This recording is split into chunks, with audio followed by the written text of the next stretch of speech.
தனிநபர் வருமான வரியின் இந்த புதிய நடைமுறையில் வரிச்சலுகையானது அறிவிக்கப்பட்டிருக்கிறது. 7 லட்சத்தில் இருந்து 10 லட்சம் வரை பெறுபவர்களுக்கு 10% இந்த ஸ்டாண்டர்ட் டிடக்ஷனாகவும் உயர்த்தப்பட்டிருக்கிறது. இது தொடர்பான தரவுகளை நாம் திரையில் பார்த்து வருகிறோம். அது மட்டுமின்றி பல்வேறு துறைகளுக்கும் அறிவிப்புகள் வெளியிடப்பட்டிருக்கின்றன. தொடர்ந்து அதிமுகவிலிருந்து முன்னாள் அமைச்சர் திரு ஜெயக்குமார் இணைந்திருக்கிறார். சார் வணக்கம், இணைப்பில் இணைந்தமைக்கு நன்றி. மத்திய பட்ஜெட் அறிவிக்கப்பட்டிருக்கிறது. இப்போ பல்வேறு கட்சிகளை, அதாவது திமுக கட்சியை பொறுத்த வரைக்கும் இது தமிழகத்திற்கான அறிவிப்பு இல்லை அப்படிங்கிறது ஏமாற்றம் அளிக்கிறதுன்னு தான் சொல்லியிருக்காங்க. உங்களுடைய பார்வை என்னவாக இருக்கு இந்த பட்ஜெட்டை பொறுத்த வரைக்கும்? வணக்கம். மொத்தத்துல தமிழ்நாட்டுக்கு பட்டை நாமம் ஒண்ணு.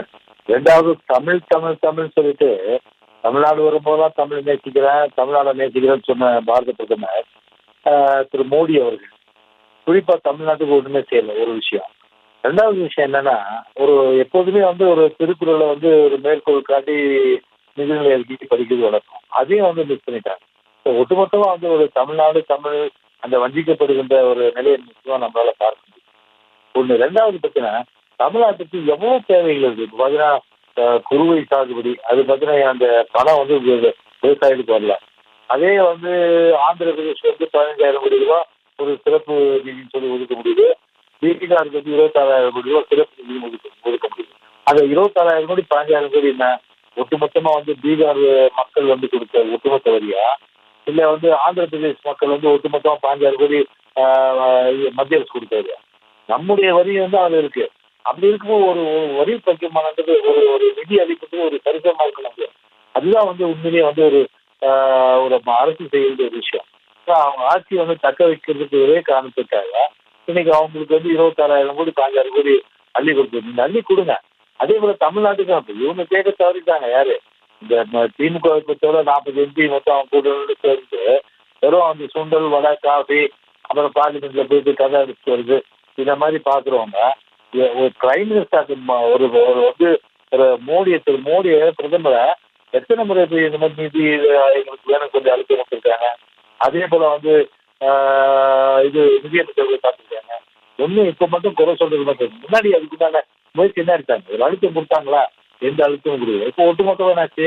ஒரு தமிழ்நாடு மத்திய அரசால் புறக்கணிக்கப்பட்ட ஒரு நிலைமை தான் இன்னைக்கு மோடியால இன்னைக்கு பிரதமரால இன்னைக்கு தமிழ்நாட்டுக்கு ஏற்படும். ஒரு திட்டம் கூட இன்னைக்கு கிடையாது. இளைஞர்கள் கிட்டத்தட்ட 30 கோடி பேருக்கு மேல இன்னைக்கு இந்தியாவில வேலை வாய்ப்புல காத்துட்டு இருக்காங்க. அவங்க எதிர்காலத்தை பத்தி என்ன இன்னைக்கு ஒரு திறன் பேச்சு கொடுத்துட்டா ஆண்டுக்கு 1 கோடி ரூபாய்க்கு ஆண்டுக்கு 1 கோடி பேருக்கு வேலை கொடுப்பீங்க. அப்படி பார்த்தா 10 வருஷத்துல 10 கோடி பேர் கொடுத்தீங்க. 10 கோடி பேருக்கு நீங்க வேலை கொடுத்தீங்க மத்திய அரசு. அதுவும் ஏமாற்று வேலை. அது ஒரு பக்கம்.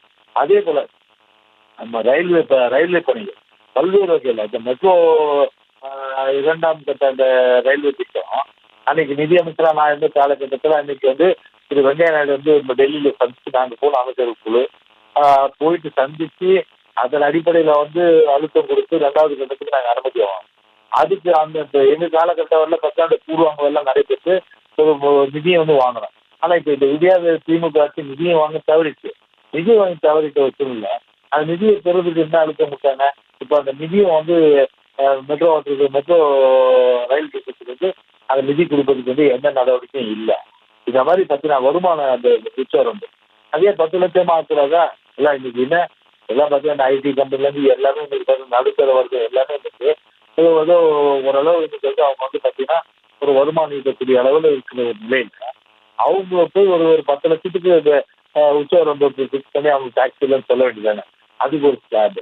அதுக்கப்புறம் 5 லட்சத்துக்கு வருமானம் கட்டினா வருமானம் 15 லட்சம் வருமானம்னா 30% டாக்ஸ்னா அவன் சம்பாதிக்கிறதுக்குள்ள டாக்ஸா கட்டினாது. இப்படி ஒரு மத்திய அரசு பொறுத்தவரை ஒரு நடுத்தர வர்க்கத்தை ஒரு பாதிக்கிற அளவுக்கு இந்த மாதிரி செய்யக்கூடாது. ஏன்னா ஒட்டுமொத்தமா பார்த்தீங்கன்னா தமிழ்நாட்டுக்கு இழைக்கப்பட்ட துரோகம், ஒட்டுமொத்தமா தமிழ்நாட்டுக்கு எந்த ஒரு வெள்ள நிவாரணம் தமிழ்நாடு பாதிக்கப்பட்டது. திமுக கேட்க தவறிட்டு அழுத்தம் கொடுத்து நாங்க அழுத்தம் கொடுத்தோம். அதே போல நாங்க இப்பவும் சொல்றோம், எவ்வளவு நீங்க நிதி கொடுத்தீங்க? நீங்க இதே அஸ்ஸாம், இமாச்சல் பிரதேஷ், அதே போல உத்தரகாண்ட் நினைக்கிறேன், இந்த 3 மாநிலத்துக்கும் அள்ளி கொடுத்துருக்கீங்க இப்ப நிதி. அது ஏன் தமிழ்நாட்டுக்கு நீங்க கொடுக்கல நீங்க நிதி? இப்ப இங்க வெள்ளம் பாதிக்கலையா? இங்க மக்கள் கஷ்டப்படலையா? இங்க அந்த மாதிரி ஒரு ஓர வஞ்சனை, ஒரு தமிழ்நாடு புறக்கணிக்கப்படுகின்ற ஒரு நிலைதான். இதை எதுவுமே இந்த விளையாட்டு கேட்க போறது கிடையாது. அவங்களுக்கு வந்து பார்த்தீங்கன்னா கமிஷன் கரப்ஷன் இதே அவங்க கவனம் செலுத்திட்டு தமிழ்நாடு வெற்றி போனாலும் என்ன அப்படின்றது 40 எம்பி வச்சுக்கிட்டு இன்னைக்கு வந்து அல்வா தின்ற வேலையை தான் நீ பார்த்துட்டு இருக்கேன்.